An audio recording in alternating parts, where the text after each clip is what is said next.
Selamat siang, perkenalkan kami dari kelompok 2 mata kuliah perencanaan keberlangsungan bisnis akan mempresentasikan hasil diskusi kami terkait dengan materi perkuliahan di minggu ketiga, yaitu dengan topik risk assessment.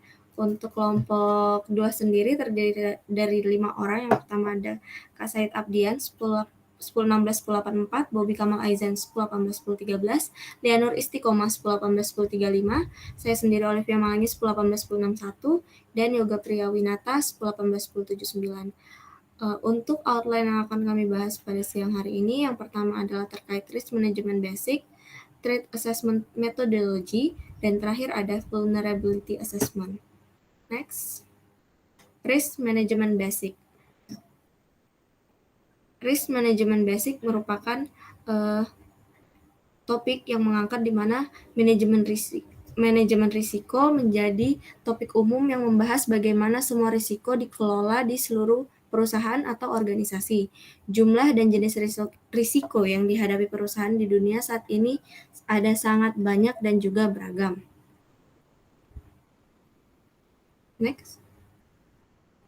Selanjutnya ada risk management process, di mana terdapat 4 langkah dalam melakukan risk management process. Yang pertama yaitu ada threat assessment, kemudian ada vulnerability assessment, impact assessment, dan yang terakhir ada risk mitigation strategy development. Selanjutnya akan dijelaskan oleh teman saya. Selanjutnya ada threat assessment, di mana proses identifikasi, kontrol, dan estimasi atau meminimalkan ketidakpastian yang mungkin mempengaruhi bisnis, termasuk analisis resiko, cost-benefit analysis, pemilihan, implementasi, dan mencoba strategi yang dipilih, dan memelihara strategi tersebut dari waktu ke waktu. Di sini ada rumus, yaitu di mana risk adalah threat tambah likelihood plus vulnerability plus impact. Dengan demikian, resiko dapat dipandang sebagai kombinasi dari ancaman itu sendiri. Kemungkinan terjadinya ancaman tersebut, kerentanan organisasi atau sistem terdapat ancaman dan dampak relatif atau absolut dari ancaman tersebut pada organisasi atau sistem. Kemungkinan dan kerentanan ditunjukkan dalam tanda kurun waktu untuk menunjukkan bahwa beberapa orang lebih suka menilai ini dalam satu lintasan atau satu nilai. Next. Selanjutnya ada vulnerability assessment, di mana vulnerability assessment menganalisis seberapa rentan dan terbukanya bisnis atau sistem terdapat ancaman tertentu. Ini harus mencakup penilaian tentang seberapa rentan sistem tertentu terhadap ancaman serta kemungkinan ancaman itu terjadi. Selama penilaian resiko mencakup kerentanan dan penilaian kemungkinan. Ini berguna untuk mengetahui bahwa suatu sistem rentan terdapat ancaman yang memiliki peluang 90% terjadi, 50 peluang terjadi, atau 1 peluang terjadi. Next. Selanjutnya ada impact assessment. Impact assessment menganalisis seberapa besar atau kecil dampak dari kejadian ancaman terhadap bisnis atau sistem. Gempa bumi memiliki dampak yang sangat besar terhadap bisnis yang sedang atau dekat dengan pusat gempa. Ini memiliki dampak yang lebih rendah pada bisnis yang jauh dari pusat gempa. Ini mungkin berdampak kecil dan pada perusahaan lain jika infrastruktur gagal atau jika pemasok atau vendor utama berada di wilayah yang terkena dampak gempa. Oleh karena itu, dampak bervariasi berdasarkan banyak faktor. Next. Selanjutnya dari mitigation strategy development. Ini adalah proses menentukan risiko mana yang harus difokuskan dan bagaimana menyikapinya. Masukan untuk ini adalah menganalisis penilaian risiko atau laporan yang menggambarkan ancaman yang ada, bagaimana kerentanan sistem, dan seberapa sering ancaman terjadi serta dampaknya pada bisnis. Komplikasi data ini membantu keputusan bisnis karena dapat melihat keseluruhan profil risiko dan menentukan bagaimana diproses.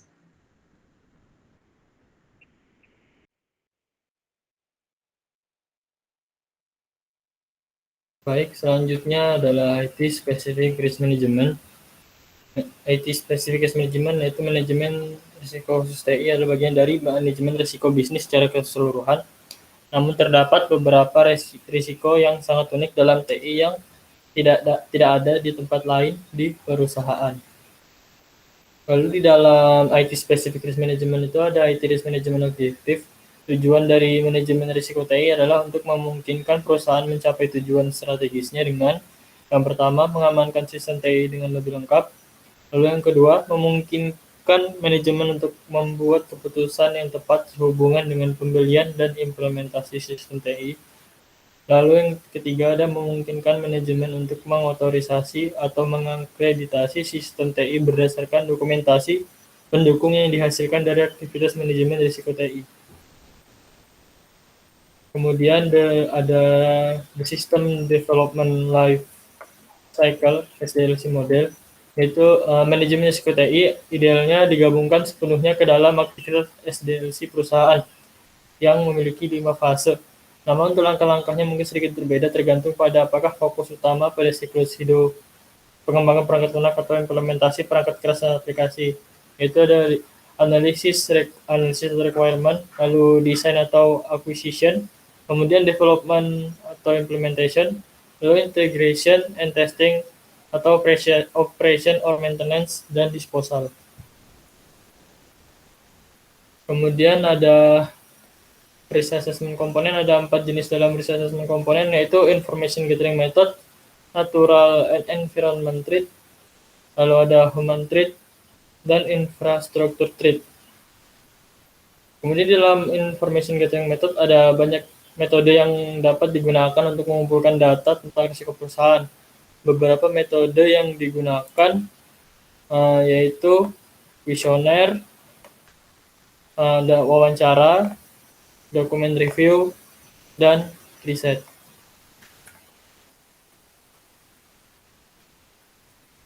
Kemudian untuk natural and environment threats-nya, di situ ada api atau kebakaran, lalu ada banjir, badai musim dingin yang parah, badai petir, kekeringan, gempa bumi, tornado, badai atau topan, tsunami, gunung berapi, flu burung atau pandemi seperti contohnya COVID-19 yang sedang terjadi saat ini. Kemudian untuk human threats, di sini ada pencurian, kebakaran, sabotase, vandalisme, lalu perselisihan tenaga kerja, kekerasan di tempat kerja, terorisme, bahaya kimia atau biologis, perang, ancaman cyber. Dan untuk infrastruktur threats-nya, ada kegagalan pembangunan, gangguan transportasi umum, hilangnya utilitas, gangguan pada bahan bakar, kontaminasi makanan atau air, dan perubahan peraturan atau hukum. Kemudian kita masuk ke dalam threat assessment methodology. Nah, sebelum masuk ke tahap penilaian kerentanan atau vulnerability assessment, metodologi penilaian ancaman yang mungkin dapat berguna dalam mengevaluasi berbagai ancaman. Pada dasarnya, ada 2 cara untuk mengevaluasi ancaman. Yang pertama adalah menggunakan pendekatan kuantitatif, di mana menggunakan angka-angka yang sulit untuk mewakili ancaman, kerentanan, dan dampak. Lalu metode yang kedua adalah pendekatan kualitatif, yaitu mendefinisikan ancaman, kerentanan, dan dampak relatif.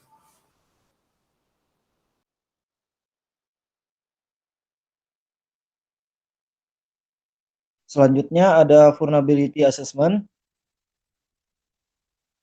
Vulnerability assessment penilaian, yaitu penilaian kerentanan menggunakan output dari fase penilaian ancaman sebagai inputnya. Daftar lengkap ancaman dan sumber ancaman dievaluasi dengan memperhatikan kemungkinan kejadian tersebut dan kerentanan aset perusahaan terhadap ancaman tersebut.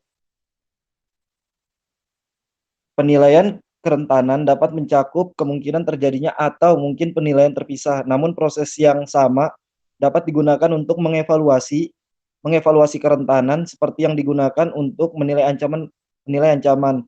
Kuesioner, wawancara, tinjauan dokumen, dan penelitian dapat membantu menghasilkan data yang diperlukan untuk menilai kerentanan. Next.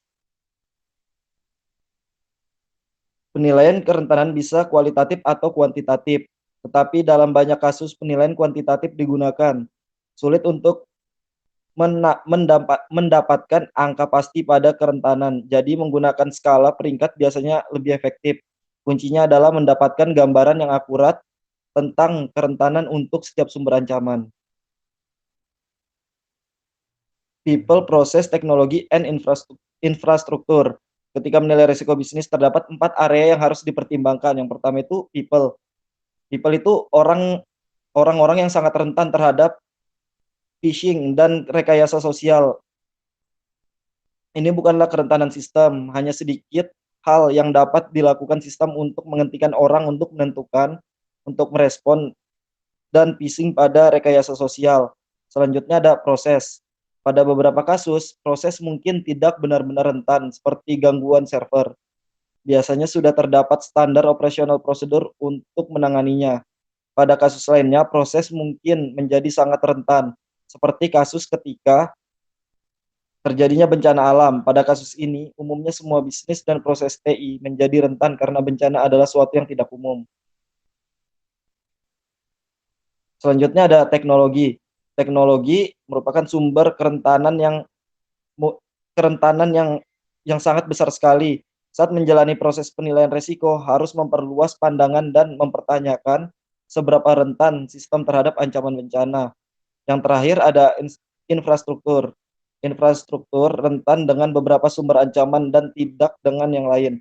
Seperti bangunan yang terletak di puncak bukit, ada kemungkinan bahwa tidak ada kerentanan dari eksternal, tetapi bangunannya mungkin berpotensi untuk kerentanan internal seperti kebocoran pipa pada fasilitas.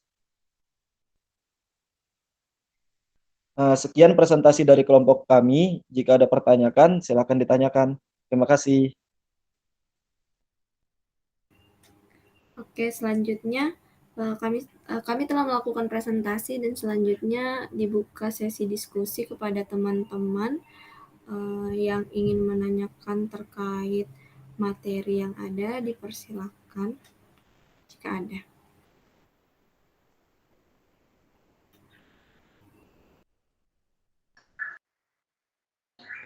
Saya izin bertanya.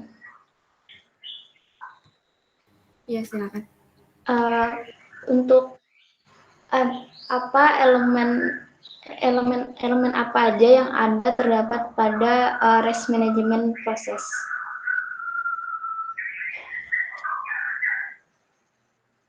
Mungkin dari teman-teman lain ada yang bisa menjawab.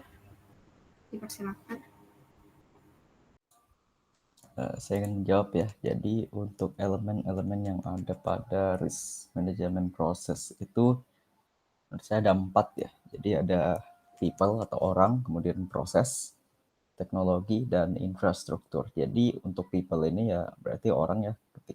Dalam risk management process harus ada elemen orangnya. Lalu untuk proses ini berarti proses dari manajemennya dan teknologi yang dibutuhkan dalam risk management ini, dan terakhir adalah infrastrukturnya harus juga di manajemen, harus diatur untuk resiko yang terjadi seperti itu. Oke, terima kasih Bobby. Mungkin dari teman-teman lain ada yang ingin bertanya lagi? Kalau tidak ada, saya ingin bertanya terkait tadi itu ada proses information gathering methods. Nah, saya ingin bertanya, mungkin dari teman-teman ada yang paham, apakah perlu semua metode yang terdapat pada information gathering methods itu harus dilakukan?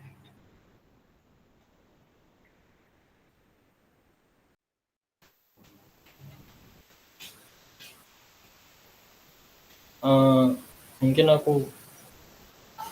ya kalau misalnya mungkin nggak harus semua dilakukan karena harus dilihat dari kebutuhan masing-masing dari organisasi tersebut kayaknya.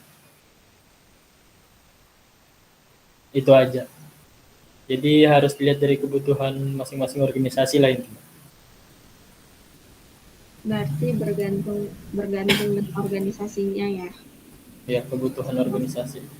Oke. Oke, terima kasih Yoga. Mungkin dari teman-teman lain ada lagi yang ingin ditanyakan atau yang ingin didiskusikan terkait materi yang sudah dibahas? Saya izin bertanya lagi terkait langkah pada risk management basic tadi kan ada 4. Nah itu jika salah satunya atau beberapa langkahnya nggak dijalankan, apakah berpengaruh pada organisasi atau perusahaan itu sendiri? Saya ingin bantu menjawab. Apa kan tadi ada 4 ya. Kalau dilakukan, jika tidak dilakukan satu, apakah berpengaruh pada organisasi atau perusahaan? Menurut saya pribadi berpengaruh, karena ketika ada proses resiko, manajemen resiko, resiko itu kita tidak tahu datangnya dari mana, sehingga kita harus melakukan step by step dengan jelas atau rapi, sehingga kita meminimalisir resiko yang akan terjadi. Itu jadi harus jelas, langkahnya harus dilakukan semua supaya aman. Baik, terima kasih atas jawabannya, Kak. Oke, saya masih membuka sesi tanya jawab ya, jika ada dari teman-teman yang masih ingin didiskusikan, saya persilakan, tapi kalau mungkin udah cukup, silakan juga dikonfirmasi.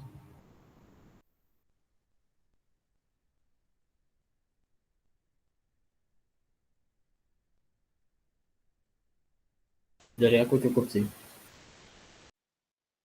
Dari saya juga cukup. Dari aku juga cukup.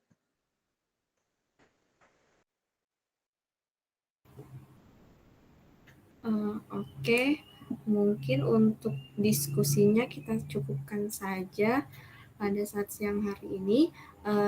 Terima kasih atas perhatiannya, dan kami mohon maaf sebesar-besarnya jika terdapat kesalahan yang kami sengaja maupun tidak sengaja. Sekian presentasi dari kami. Selamat siang.